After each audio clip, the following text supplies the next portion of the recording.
मैं डॉक्टर अतुल कुमार भटनागर आज इस ई लेक्चर को जो तैयार कर रहा हूँ वो बीएससी पार्ट फर्स्ट के स्टूडेंट्स के लिए कर रहा हूँ।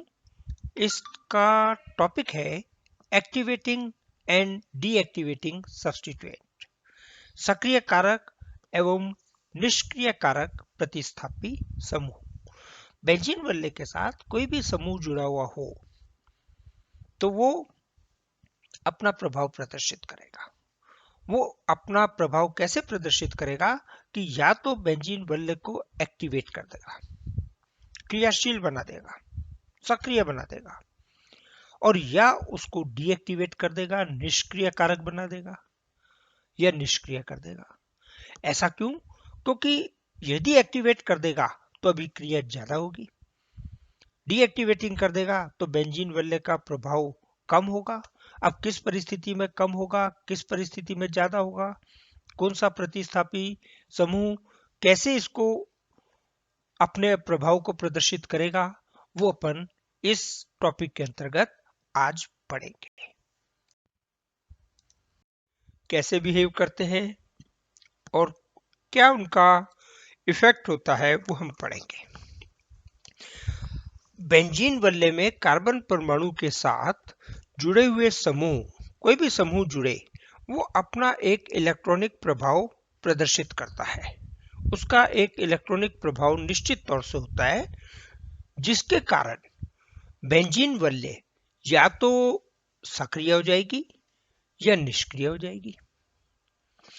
यदि जुड़ने वाला समूह उस बेंजीन वल्ले को सक्रिय बना देता है तो उसे कह देते हैं अपन सक्रिय कारक समूह, एक्टिवेटिंग सब्स्टिट्यूएंट ग्रुप। और यदि जुड़ने वाले समूह के कारण बेंजीन वल्ले निष्क्रिय हो जाए, कम क्रियाशील हो जाए, तो उसे अपन कह देते हैं निष्क्रिय कारक समूह या डीएक्टिवेटिंग ग्रुप। ये डीएक्टिवेटिंग ग्रुप या एक्टिवेटिंग ग्रुप क्यों होता है? क्या इलेक्ट्रॉनिक प्रभाव है? तो प्रत्येक समूह जो बेंजीन वल्ले के कार्बन से जुड़ा हुआ है उसकी प्रवृत्ति होती है या तो इलेक्ट्रॉन को अपनी ओर आकर्षित करे या अपने से इलेक्ट्रॉन समूह को, बॉन्ड पेयर ऑफ इलेक्ट्रॉन को प्रतिकर्षित करे। यदि इलेक्ट्रॉन को अपनी ओर आकर्षित करने वाला समूह है तो हम कहेंगे इलेक्ट्रॉन विड्रॉइंग ग्रुप, इलेक्ट्रॉन लेने वाला समूह, क्योंकि बेंजीन वल्ले से इलेक्ट्रॉन ले रहा है। और यदि बेंजीन वल्ले में इलेक्ट्रॉन देने वाला समूह हो तो हम कहेंगे इलेक्ट्रॉन रिपेलिंग ग्रुप, रिपेल कर रहा है, वो बेंजीन वल्ले में इलेक्ट्रॉन दे रहा है। और इसी प्रवृत्ति के कारण ये या तो बेंजीन वल्ले को सक्रिय कर देगा या निष्क्रिय कर देगा। सक्रिय और निष्क्रिय किसके सापेक्ष में? इलेक्ट्रॉन स्नेही योगात्मक अभिक्रिया विधि के लिए। इलेक्ट्रॉन स्नेही प्रतिस्थापनीय अभिक्रिया विधि किस बेंजीन वल्ले में किस पोजीशन पर होगी उसका निर्धारण इसी से होता है कि आने वाला एक इलेक्ट्रॉन स्नेही पहले से जुड़े हुए इलेक्ट्रॉन स्नेही की तुलना में कहां जुड़ेगा? ऑर्थो पैरा पे जुड़ेगा या मेटा पोजीशन पे जुड़ेगा? इसका निर्धारण इसी प्रवृत्ति से होता है। अब अपन देखते हैं सक्रिय कारक समूह या एक्टिवेटिंग सब्स्टिट्यूएंट ग्रुप। इसमें जो समूह जुड़ा हुआ है वो इलेक्ट्रॉन बेंजीन वल्ले में दे रहा है, जिसे अपन प्रेरण प्रभाव भी कहते हैं और प्लस आई से प्रदर्शित करते हैं। नॉर्मल चेन में तो केवल प्रेरण प्रभाव होता है, लेकिन जब बेंजीन वल्ले जुड़ जाता है तो प्रेरण प्रभाव के साथ अतीत संयुग्मन, हाइपर कॉन्जुगेशन, ये भी इफेक्ट डालता है। और इन दोनों के इफेक्ट के कारण ही बेंजीन वल्ले की सक्रियता बहुत ज्यादा बढ़ जाती है या कम हो जाती है। उदाहरण के लिए अपन ये लें टॉलिन। इस टॉलिन में यदि अपन देखें तो कार्बन परमाणु के साथ 3 हाइड्रोजन जुड़े हुए हैं, जिन्हें अपन अल्फा हाइड्रोजन कहते हैं। कार्बन समूह जो जुड़ा हुआ है उसकी प्रवृत्ति क्या है? इलेक्ट्रॉन देने की। ये क्या करता है?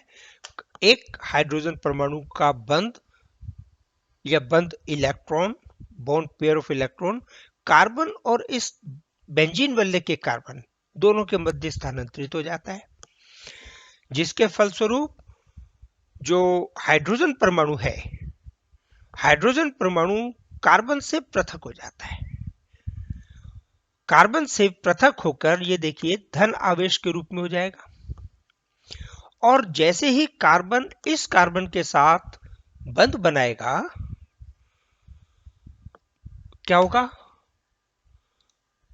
इस कार्बन के साथ जैसे ही बंध बना, इसकी वैलेंसी 1, 2, 3, 4 पूरी हो गई।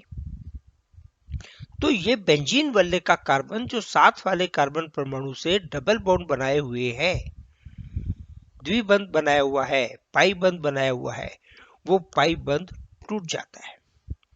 और वो पाई बंध टूटने के फलस्वरूप इलेक्ट्रॉन युग्म इस कार्बन परमाणु के पास आ जाएगा और इसकी संयोजकता पूरी हो जाएगी, इसकी वैलेंसी 4 वैलेंसी पूरी हो जाएगी।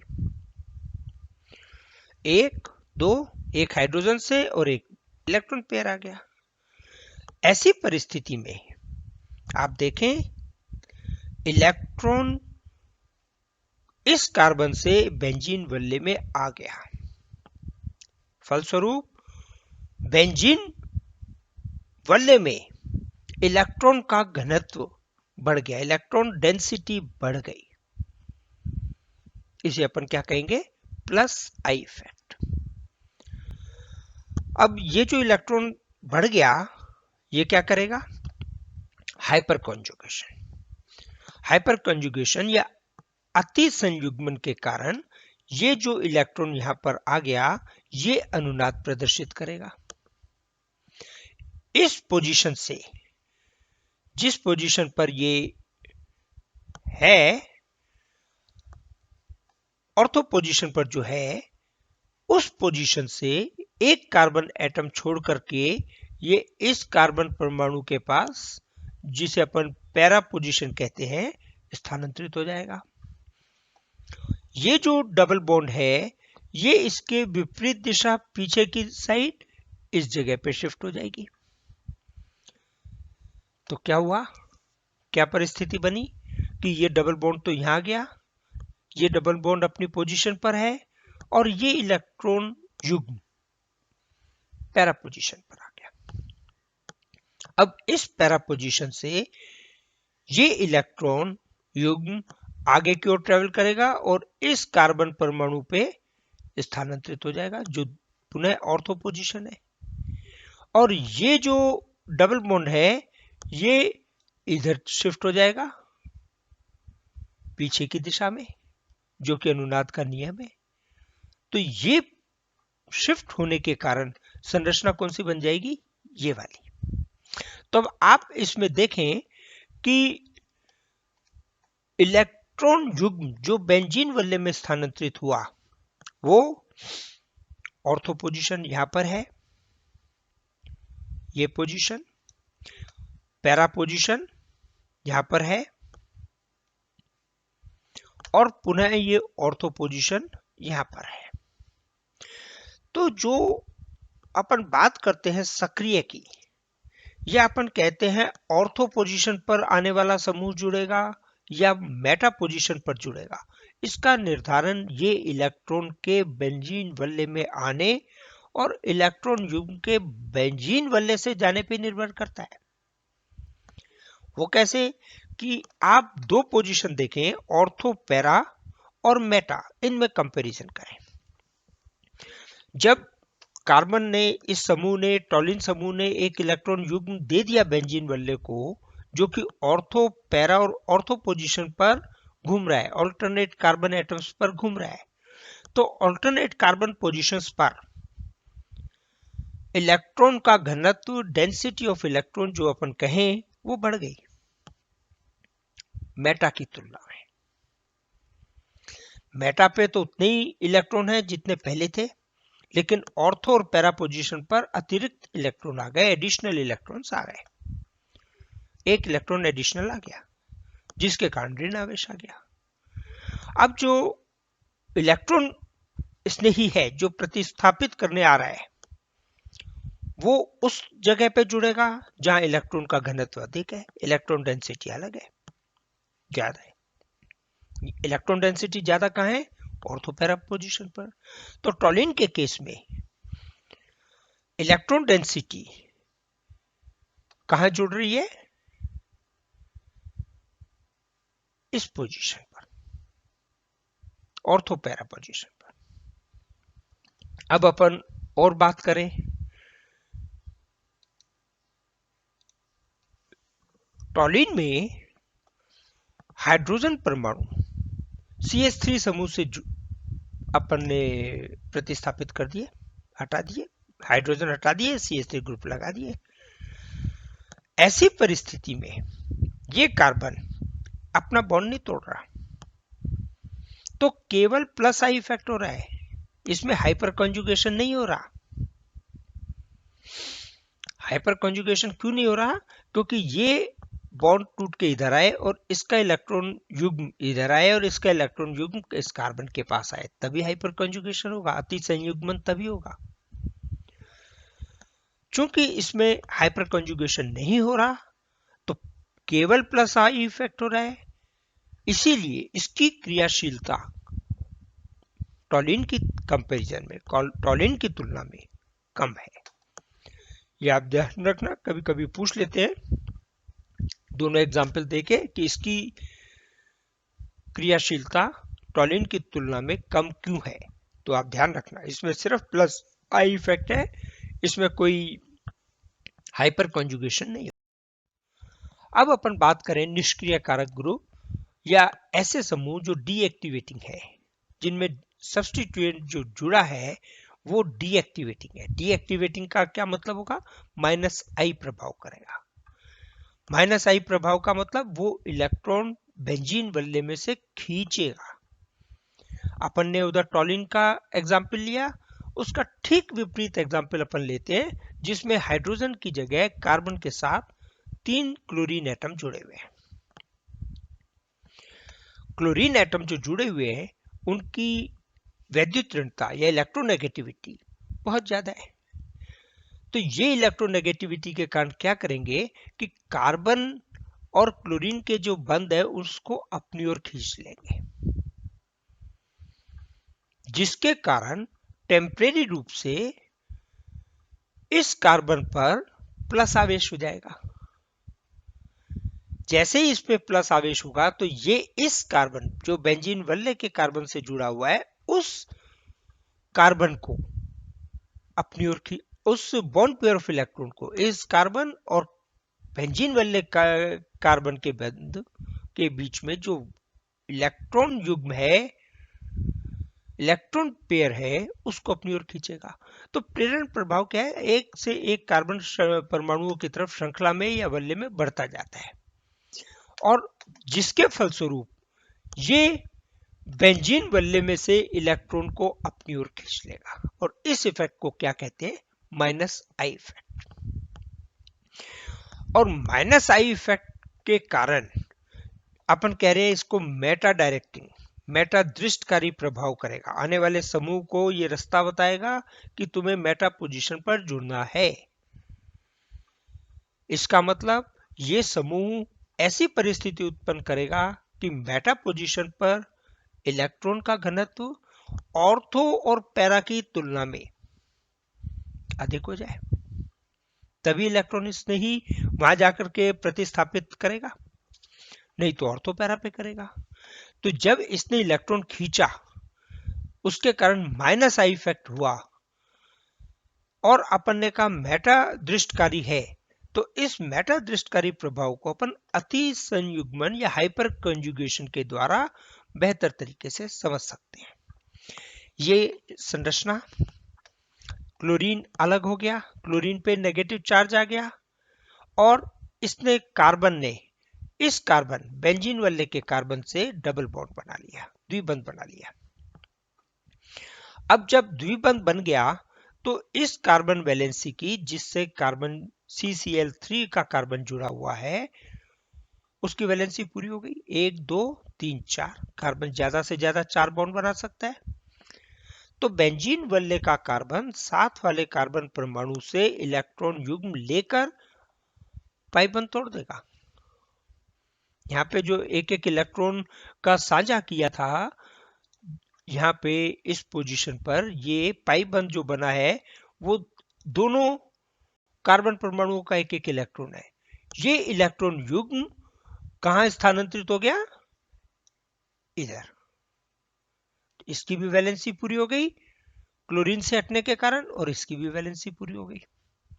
लेकिन इस कार्बन परमाणु का जो ये इलेक्ट्रॉन था, ये वाला, वो इलेक्ट्रॉन इसके पास से चला गया।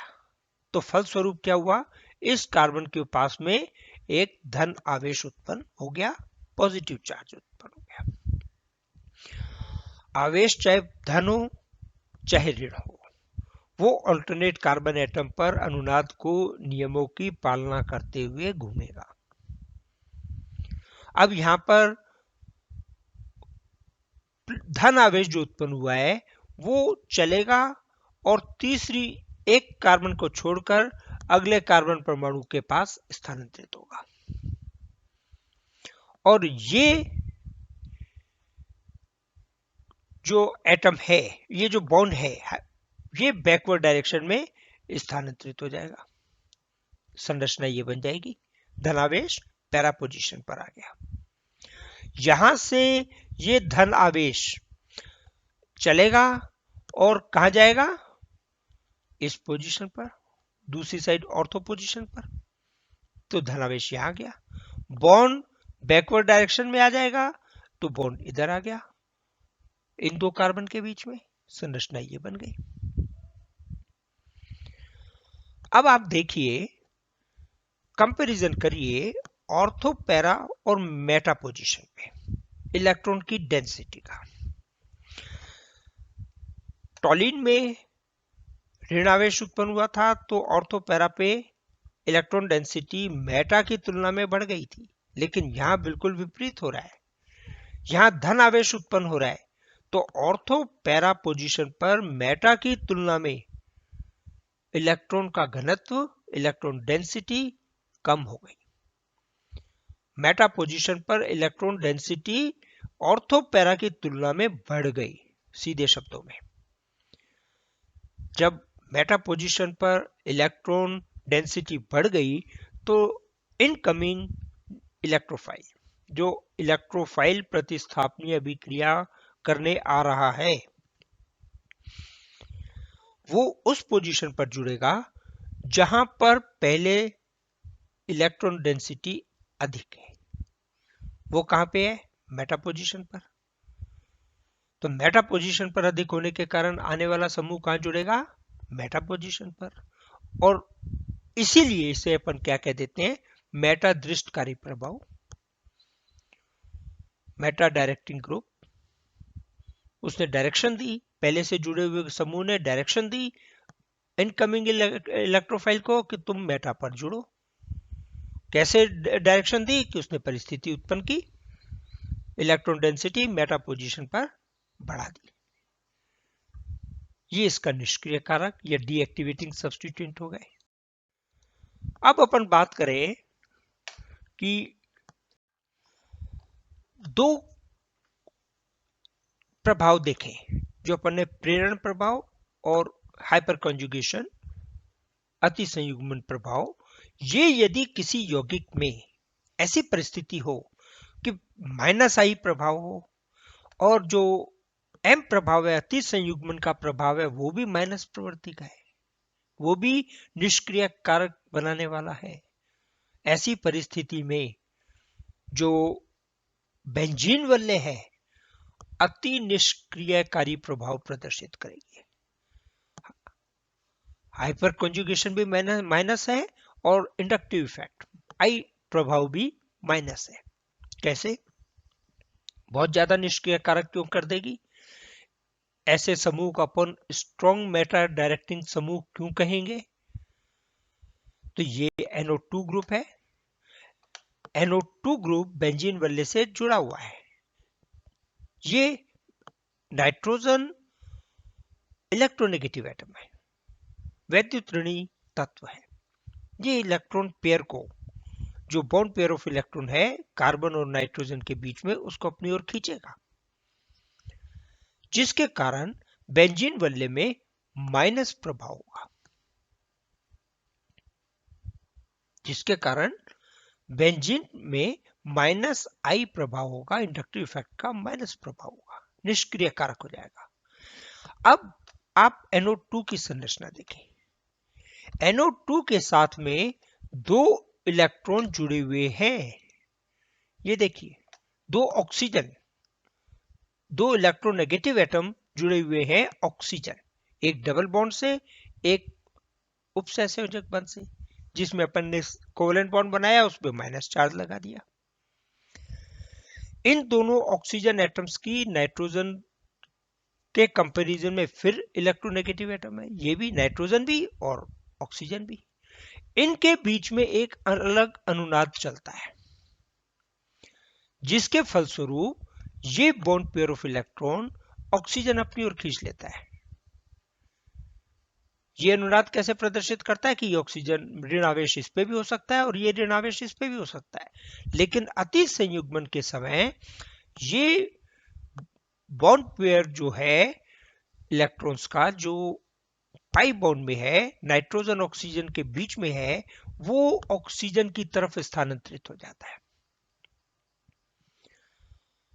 जिसके कारण ऑक्सीजन पर एक धनावेश और आ जाता है। अब जब एक धनावेश और आता है तो ये नाइट्रोजन जो है अमोनियम प्रवृत्ति में चली जाती है। कैसे?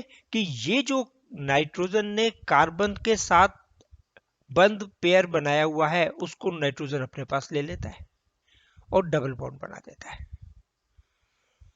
ये अमोनियम पोजीशन हो गई NH4+ आयन वाली। तो ये नाइट्रोजन के पास एक प्लस आवेश हो गया, नाइट्रोजन ने बेंजीन वल्ले के कार्बन के साथ डबल बॉन्ड बना लिया और दोनों तरफ ऑक्सीजन से एक एक बॉन्ड बना रखा है। दोनों ऑक्सीजन पर माइनस चार्ज है, ऋण आवेश है। अब जो इस कार्बन ने इस अपना बॉन्ड पेयर इसको दे दिया, तो ये इधर से खींचेगा, पीछे से अपनी वैलेंसी पूरी कर ली। अल्टीमेटली इस कार्बन का इलेक्ट्रॉन, ऑर्थो पोजीशन के कार्बन का इलेक्ट्रॉन इस पोजीशन पर चला गया कार्बन नाइट्रोजन के मध्य। ये इलेक्ट्रॉन न्यून हो गया, इलेक्ट्रॉन डेफिशिएंट हो गया, इसके पास से इलेक्ट्रॉन कम हो गया। जैसे ही इलेक्ट्रॉन कम हुआ, इस पे प्लस आवेश आ गया। तो अब आप देखिए, इस पे डबल इफेक्ट है प्लस आवेश का। एक तो माइनस आई के कारण इलेक्ट्रॉन न्यून हो ही रहा था, ऊपर से ये समूह ऐसा जुड़ गया जिसने इसको और इलेक्ट्रॉन न्यून कर दिया। तो ये ऐसे समूह, NO2 जैसे समूह स्ट्रॉन्गेस्ट मेटा डायरेक्टिंग समूह कहलाते हैं। आगे की बात वही है, प्लस आवेश अपना ऑर्थो पोजीशन पर डेवलप हुआ है। ये प्लस आवेश ऑर्थो, पैरा और ऑर्थो पोजीशन पर 3 जगह घूमेगा। फलस्वरूप जो आपकी स्ट्रक्चर बनी, अनुनादी संरचनाएं बनी, उन अनुनादी संरचनाओं में आप देखें तो मेटा पोजीशन की तुलना में ऑर्थो पैरा पोजीशन पर इलेक्ट्रॉन का घनत्व कम हो गया, मेटा पोजीशन पर ज्यादा हो गया। फलस्वरूप आने वाला समूह उस जगह अटैक करेगा जहां इलेक्ट्रॉन का घनत्व अधिक है, इसलिए मेटा पोजीशन पर करेगा। और इसीलिए इस समूह को -I -M प्रभाव वाले यौगिक को मेटा दृष्टकारी प्रभाव कहते हैं। नेक्स्ट है, यदि इंडक्टिव इफेक्ट I प्रभाव तो माइनस है, लेकिन ये जो M प्रभाव है हाइपर कंजुगेशन है ये पॉजिटिव हो, परिस्थिति ये भी हो सकती है। माइनस आई प्रभाव तथा प्लस एम वाले समूह, इनमें दो प्रकार की संभावनाएं बनती है, एक निष्क्रिय करेगा, एक सक्रिय करेगा, दोनों एक दूसरे के विपरीत है। तो अपने को टोटल जोर आजमाइश देखनी पड़ेगी कि इन दोनों की आपस में क्या परिस्थिति है। प्रेरण प्रभाव अधिक प्रभावशाली है हाइपर कंजुगेशन से, या हाइपर कंजुगेशन अधिक प्रभावशाली है प्रेरण प्रभाव से। इंडक्टिव इफेक्ट जो है वो ज्यादा पावरफुल है हाइपर कंजुगेशन से, अति संयुग्मन से, या हाइपर कंजुगेशन का मतलब अति संयुग्मन प्रेरण प्रभाव इंडक्टिव इफेक्ट से अधिक है।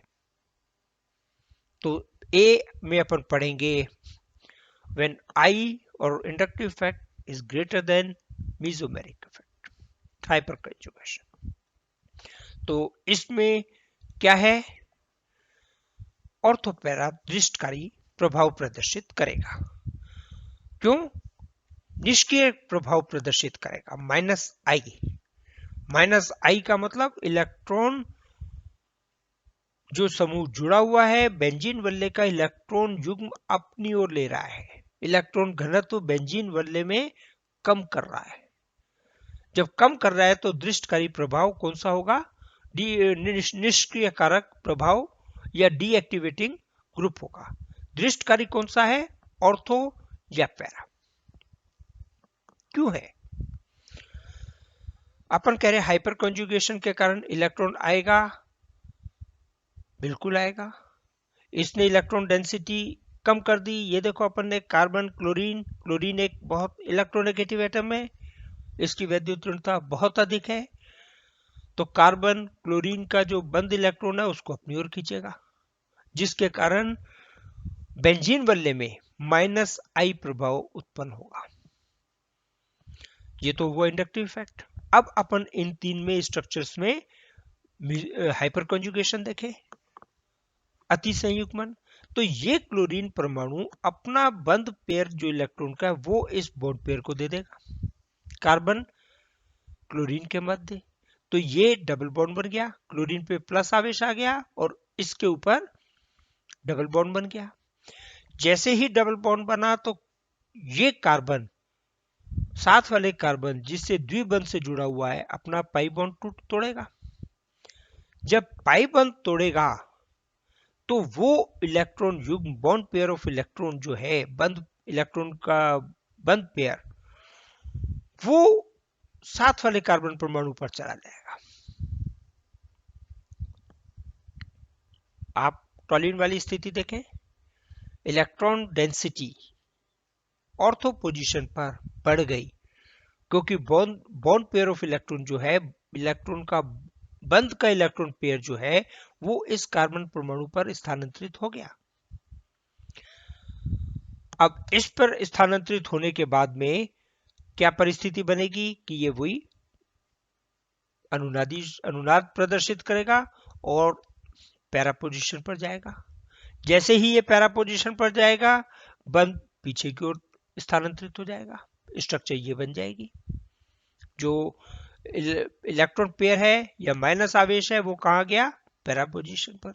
अब ये इस पैरा पोजीशन से चलेगा और वापस ऑर्थो पोजीशन पर चला जाएगा, एक कार्बन छोड़कर आगे वाले कार्बन परमाणु के पास, और ये डबल बॉन्ड इधर आ जाएगा बैकवर्ड डायरेक्शन में, पीछे की दिशा में।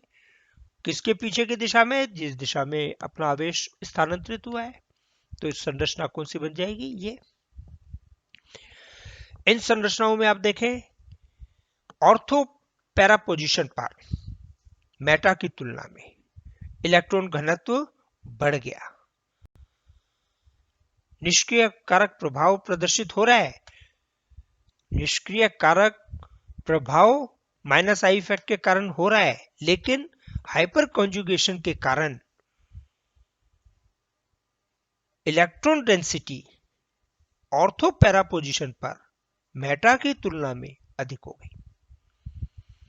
ये ऑर्थो पैरा डायरेक्टिंग ग्रुप है, मेटा डायरेक्टिंग ग्रुप नहीं रहा। लेकिन यहां ये ध्यान रखना कि जो यौगिक है वो यौगिक अधिक क्रियाशील नहीं है, कम क्रियाशील है।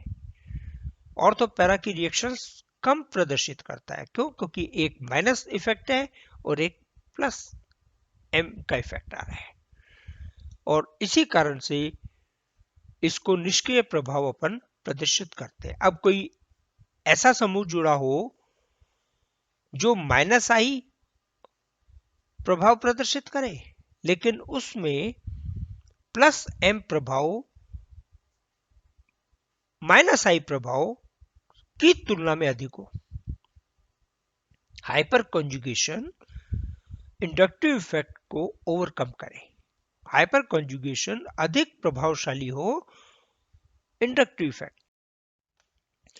अब इस बी भाग में अपन स्टडी करेंगे जब inductive effect, hyper conjugation effect, प्रेरण प्रभाव अति संयुग्मन प्रभाव की तुलना में कमजोर है, वीक है। मतलब हाइपर कॉन्जुगेशन स्ट्रॉन्ग है इंडक्टिव इफेक्ट से, अति संयुग्मन प्रभावशाली है प्रेरण प्रभाव की तुलना में। ऐसी परिस्थिति में जो बेंजीन वलय है वो बेंजीन वलय सक्रिय कारक हो जाएगी। क्यों सक्रिय कारक हो जाएगी? कि माइनस आई इफेक्ट, माइनस प्रेरण प्रभाव तो बेंजीन वलय को निष्क्रिय कारक बना रहा है, लेकिन प्लस अति संयुग्मन प्रभाव प्लस हाइपर कॉन्जुगेशन इफेक्ट उस बेंजीन वलय को सक्रिय कारक बना रहा है। तुलना में सक्रिय कारक प्रभाव अधिक है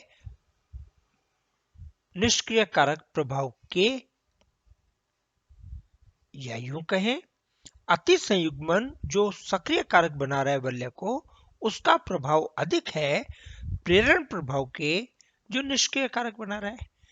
तो एज अ रिजल्ट अपने पास बेंजीन वलय की जो स्थिति बनेगी वो सक्रिय कारक प्रभाव की बनेगी, वो एक्टिवेटिंग ग्रुप, एक्टिवेटिंग इफेक्ट इसकी प्रकार की बनेगी।